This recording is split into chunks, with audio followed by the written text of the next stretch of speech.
श्री कृष्ण कहते हैं, जिंदगी के इस रण में खुद ही कृष्ण और खुद ही अर्जुन बनना पड़ता है। रोज अपना ही सारथी बनकर जीवन की महाभारत को लड़ना पड़ता है। भरोसा अगर खुद पर रखो तो ताकत बन जाती है और दूसरों पर रखो तो कमजोरी बन जाती है। आप कब सही थे इसे कोई याद नहीं रखता है, लेकिन तुम कब गलत थे इसे सब लोग याद रखते हैं। हद से ज्यादा सीधा साधा होना भी ठीक नहीं, क्योंकि जंगल में सबसे पहले सीधे पेड़ों को काटा जाता है। महाभारत काल की बात है। एक बार कृष्ण और बलराम किसी जंगल से गुजर रहे थे।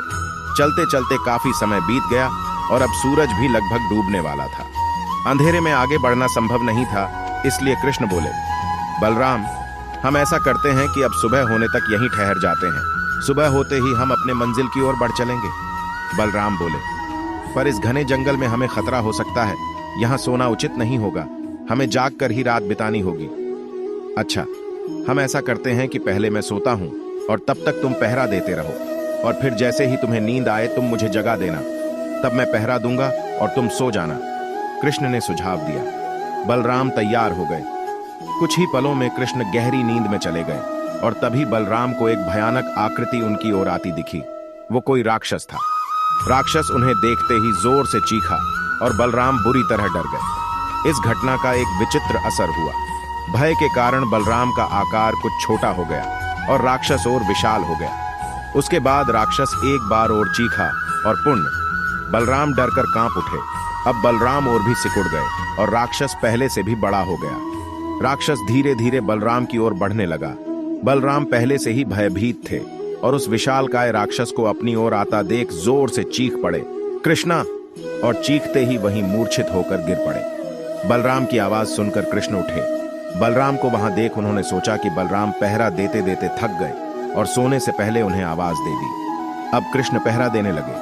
कुछ देर बाद वही राक्षस उनके सामने आया और जोर से चीखा। कृष्ण जरा भी घबराए नहीं और बोले, बताओ तुम इस तरह चीख क्यों रहे हो, क्या चाहिए तुम्हें? इस बार भी कुछ कृष्ण के साहस के कारण उनका आकार कुछ बढ़ गया और राक्षस का आकर कुछ घट गया।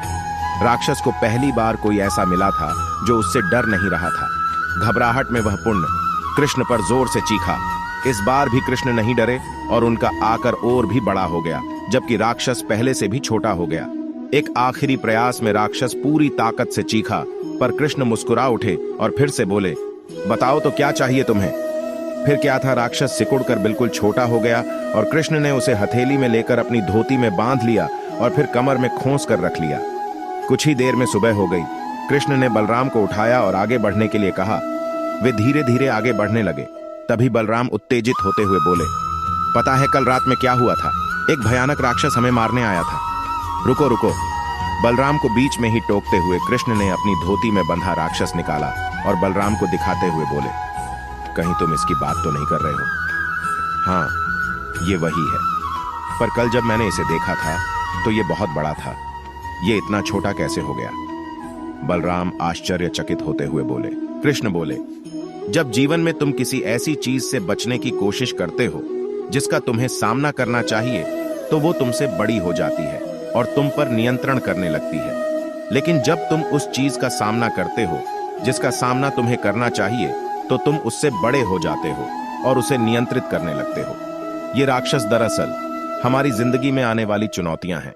अगर हम इस चुनौतियों को टालते हैं तो ये और बड़ी होती जाती है। आखिर में ये नियंत्रित करने लग जाती है। इसलिए हमें इनका साहसपूर्वक सामना करना चाहिए ताकि हम उन पर काबू पा सकें। इस प्रकार चुनौतियों का डट के सामना करने से वो छोटी सी हो जाएगी, जिससे हम आसानी से उन पर नियंत्रण कर सकते हैं और सफल हो सकते हैं।